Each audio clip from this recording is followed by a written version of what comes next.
नमस्कार। धर्म की जय हो, अधर्म का नाश हो। हमारा सीरीज चल रहा है illegal artificial arbitrary nation states, और इसका संदर्भ था कि 15 अगस्त 1947 के बाद ये जो छोटा सा भारत है, नेहरू और गांधी और चर्चिल और भी जो थे, उनके षड्यंत्रों के कारण ये आज भी दुनिया का सबसे बड़ा नैसर्गिक स्वाभाविक राष्ट्र है। और ये जो 6 हैं जो भौगोलिक आकार में इस 15 अगस्त वाले भारत से बड़े हैं, वो सभी 6 अस्वाभाविक इलीगल आर्बिट्रेरी नेशन स्टेट हैं, और इनमें से 5 तो सेटलर ऑक्यूपेशन है और 6वां कम्युनिस्ट ऑक्यूपेशन है। तो ये चर्चा हम लोगों ने अपने 5 पहले वाले एपिसोड में की।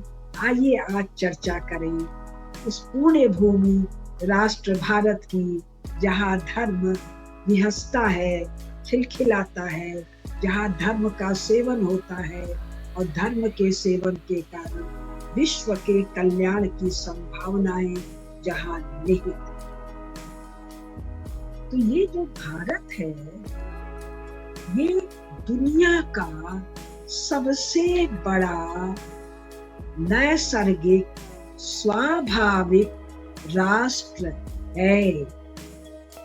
राष्ट्र की अवधारणा नेशन स्टेट के कंटेंट से बहुत बड़ी है। ये कब से राष्ट्र है? फ्रॉम टाइम इमेमोरियल, जब से मानवीय स्मृति है। भारतीय साक्ष्यों के अनुसार वेदों में भारत राष्ट्र की वंदना की गई है, और वेद मिलियंस ऑफ ईयर्स, लाख नहीं मैंने कहा, लाखों भी नहीं कहा, मिलियंस ऑफ ईयर्स पुराने हैं। भारत राष्ट्र मिलियंस ऑफ ईयर्स पुराना है। अब साक्ष्य, भारत राष्ट्र के मिलियंस ऑफ ईयर्स से राज्य करने वाले राजवंशों का वंशावली लिखित रूप में रखा हुआ है। राजा का नाम है, रानी का नाम है, युवराज का नाम है, कई जगह महामात्य का नाम है, कई जगह बहुत यशस्वी सेनापति का नाम है, उनके मुख्य पुरोहित का नाम है, कथाएं हैं। कहाँ है? बहुत जगह हैं। मैंने तो एक महाभारत का प्रथम खंड का पाठ किया था जम्बू टॉक्स पर, 30-33 कर दिया है मैंने। यहाँ भी धर्म मीमांसा में भी अलग ढंग से करूंगी। तो राज्य करने वाले राजाओं का नाम लिखा हुआ है, केवल राज करने वाले राजाओं की वंशावली नहीं लिखी है। जो चक्रवर्ती थे, जो भूपति थे, जो 7 द्वीपों और 7 समुद्रों से घिरी हुई, 7 समुद्रों की मेखला वाली वसुंधरा है, उसके जो अधिपति थे, श्री हरि विष्णु के प्रतिनिधि के रूप में उन चक्रवर्ती सम्राटों का नामोल्लेख हमारे अनेकानेक शास्त्रों और पुराणों। 2 बात मैंने बताई। तीसरी बात, हमारे अनेकानेक शास्त्रों में, वेदों में, पुराणों में, ब्राह्मण, आरण्यक, पता नहीं कहाँ कहाँ, भारत राष्ट्र की सीमाओं का, भारत राष्ट्र के एडमिनिस्ट्रेटिव डिविजन्स, जनपदों का, वो जनपद आज के एक देश के बने हैं, उन जनपदों के राज्यों का वर्णन है। उन जनपद के राजाओं का वर्णन है, उन जनपदों की सीमाओं का,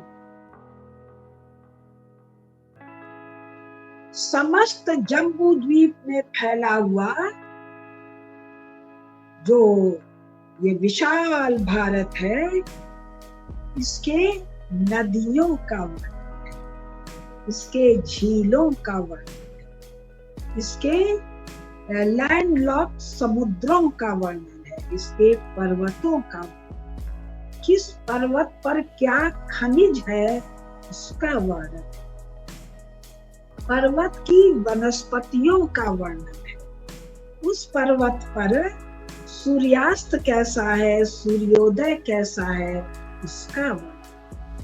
वो पर्वत गम्य है, अगम्य है, उसकी आभा कैसी है, इसका वर्णन। उन पर्वतों पर, उन दलदलों में, उन वनों में, उन झीलों में कौन कौन सी औषधियां हैं, इसका वर्णन। कौन कौन से पशु है, पक्षी हैं, इसका वर्णन।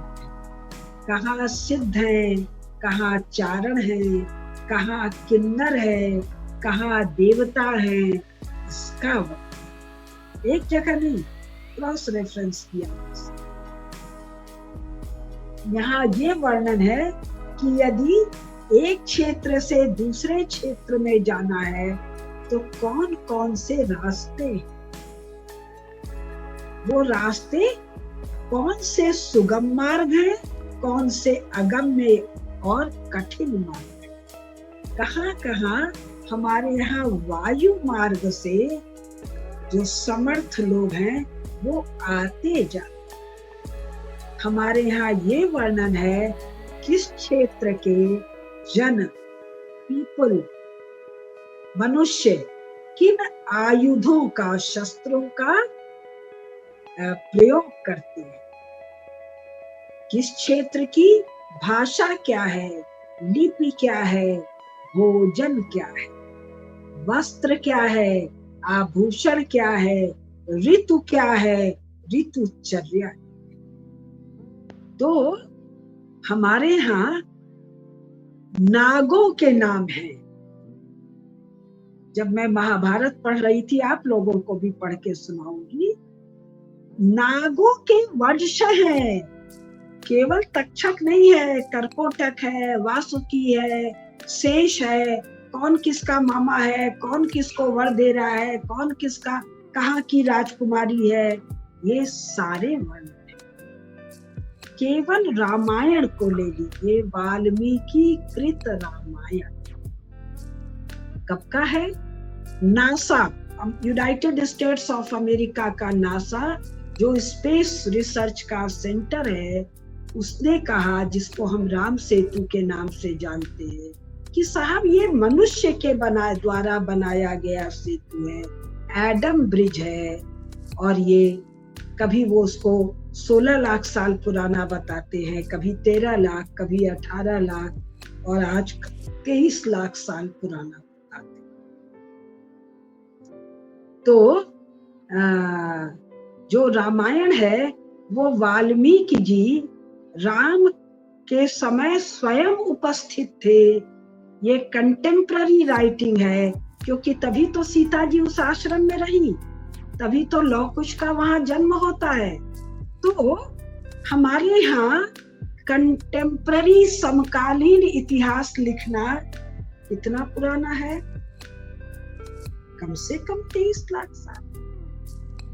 और रामायण तो बहुत अभी हाल का है, वेद उपनिषद तो उसके पहले के हैं, क्योंकि रामायण में वेदों की, उपनिषदों की तो चर्चा है।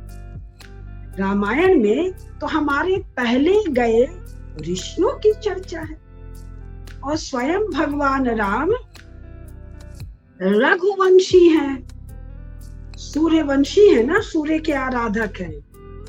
तो रघुवंशी भगवान राम से कितने पहले तो रघु महाराज हैं, रघु महाराज के भी शायद पहले ययाति महाराज है। तो ये कब से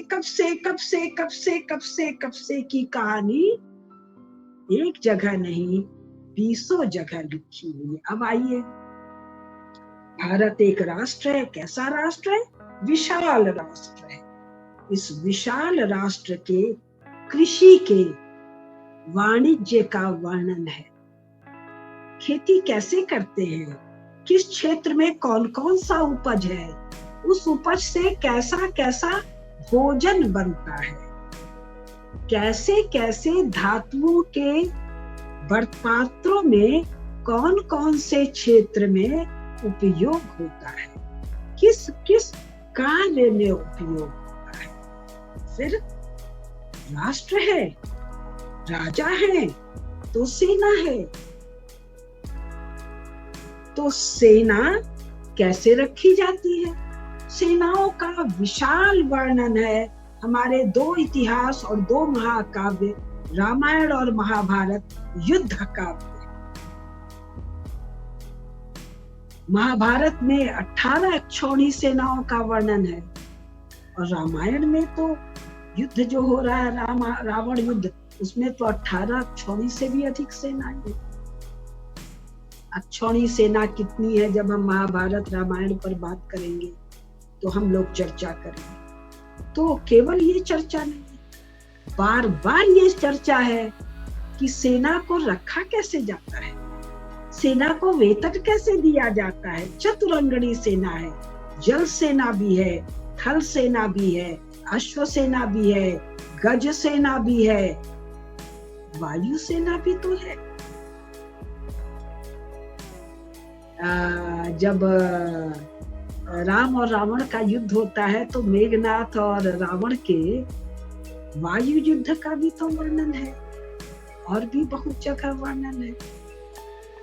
तो पुष्पक विमान का भी वर्णन है और एक विमान तो है नहीं।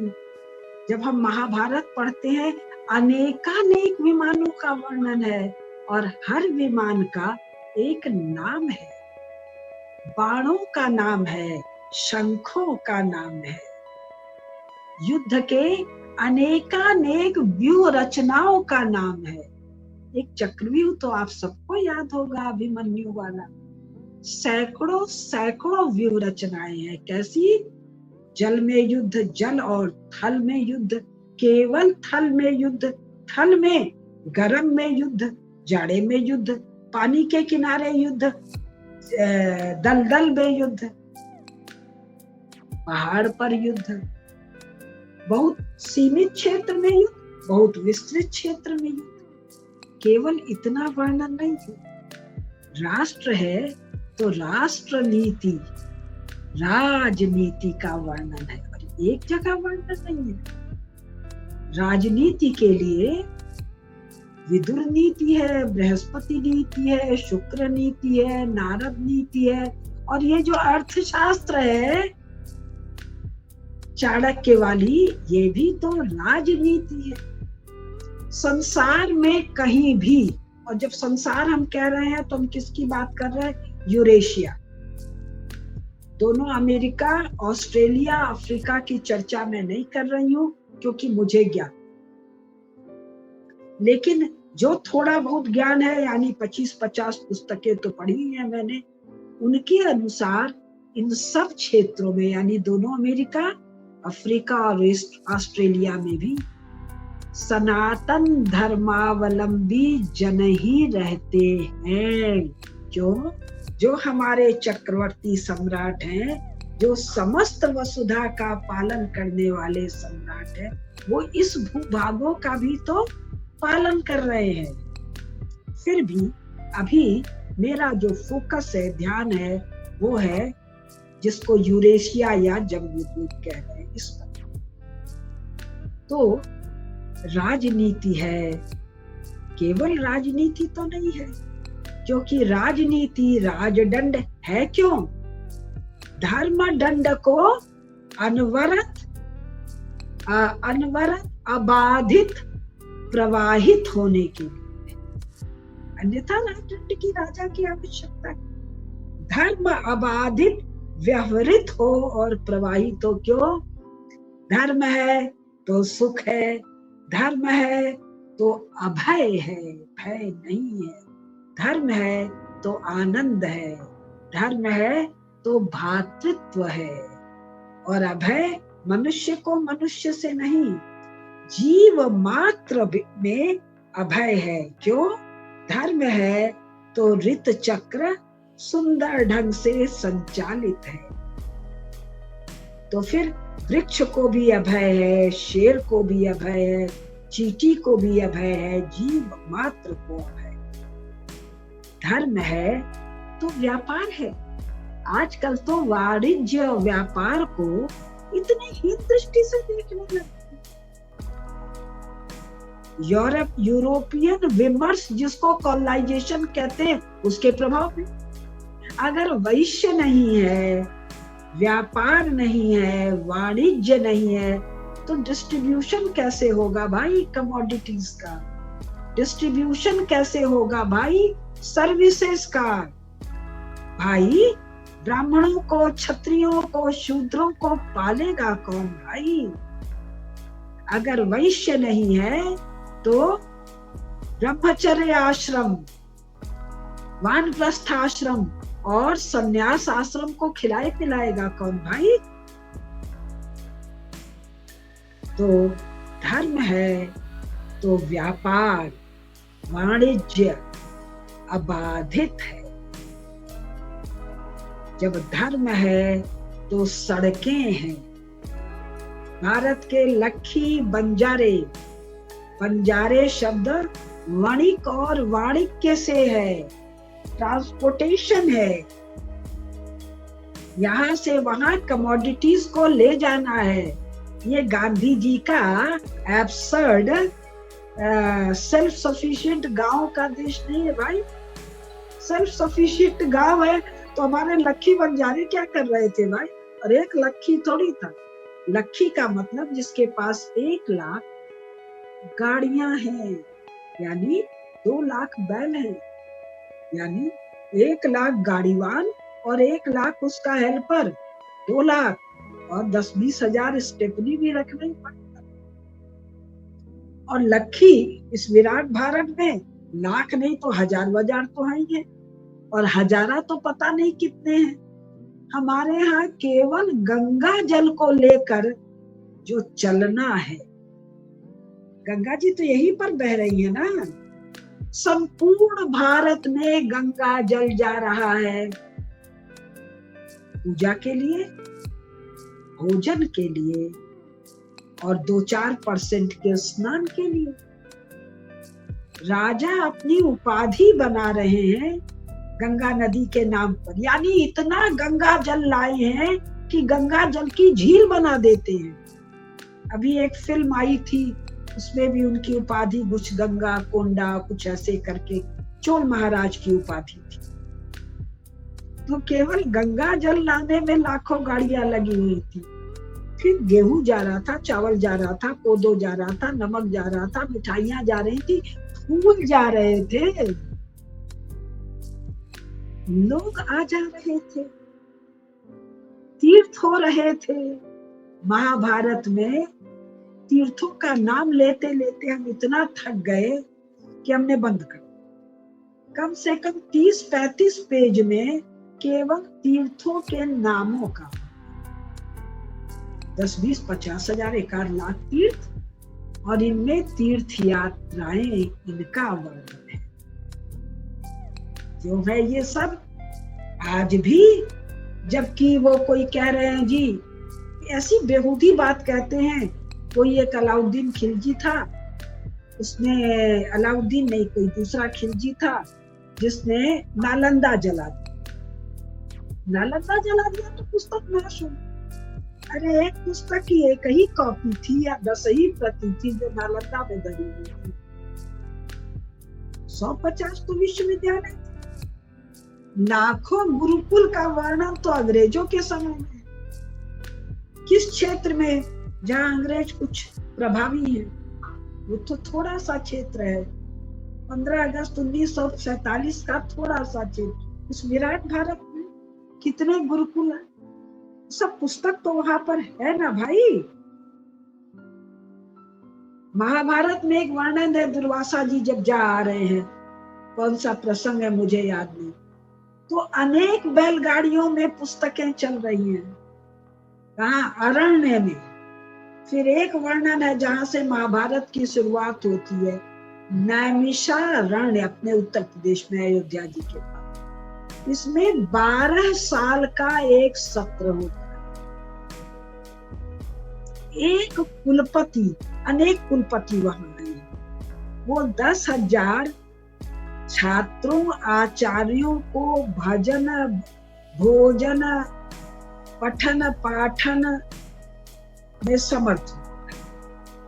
ऐसे 10,000 वाले पता नहीं कितने कुलपति आए हैं और 12 साल का सत्र हो। यहाँ तो 3 दिन के सेमिनार में पसीना छूट जा रहा है, वहाँ 365 × 12। और ऐसा सत्र केवल नैमिषारण्य में तो नहीं होता है, सब जगह हो रहा है। इस भारत राष्ट्र में करेंसी है, रुपया जिसको कहते हैं, रुपये, सुना है, चमकता हुआ रुपहला, चांदी का, निष्क है, करने माने तांबा का, कांसे का नहीं, तांबे का, सोने का, चांदी के। करेंसी की चर्चा है, करेंसी पर ब्याज के दर की चर्चा है, एक्सचेंज रेट की चर्चा है। केवल राजा नहीं है, उसके पूरे मंत्रिमंडल की चर्चा है। कैसे राज्य करना है इसकी चर्चा है। एवरीथिंग इन ट्रिमेंडस डिटेल, क्योंकि भारत राष्ट्र आज का नहीं है, फ्रॉम टाइम इमेमोरियल है, फ्रॉम टाइम इमेमोरियल रहने वाला है, क्योंकि ये एक नैसर्गिक स्वाभाविक राष्ट्र है। और बहुत जल्द हमारे अपने आयु काल में, ये जो 19वीं सेंचुरी में गोरों ने भारत राष्ट्र में अनेकानेक एनिमी स्टेट खड़े कर दिए, ये डिसॉल्व होने जा रहे हैं, क्योंकि ये artificial, arbitrary, illegal nation state हैं। पाकिस्तान, बांग्लादेश, अफगानिस्तान, नेपाल तो 15 अगस्त 1947 को चिट्ठी लिखा था ना, 15 अगस्त के बाद ये साहब सब भारत गणराज्य में विलीन हो रहे हैं, हम भी विलीन होने रुचि निकल रहे हैं,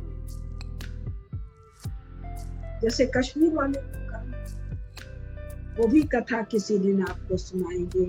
तब तक के लिए इस भारत राष्ट्र की जय, इसके महात्मा राजाओं की जय, इसके प्रचंड पराक्रमी सेनापतियों की जय, इसकी दुर्धर्ष महारानियों की जय, इसके ऋषियों की, मुनियों की, संतों की जय, इसके नागों की जय, गो माता की जय, हिमालय की जय, गंगा माता की जय, काशी विश्वनाथ की जय।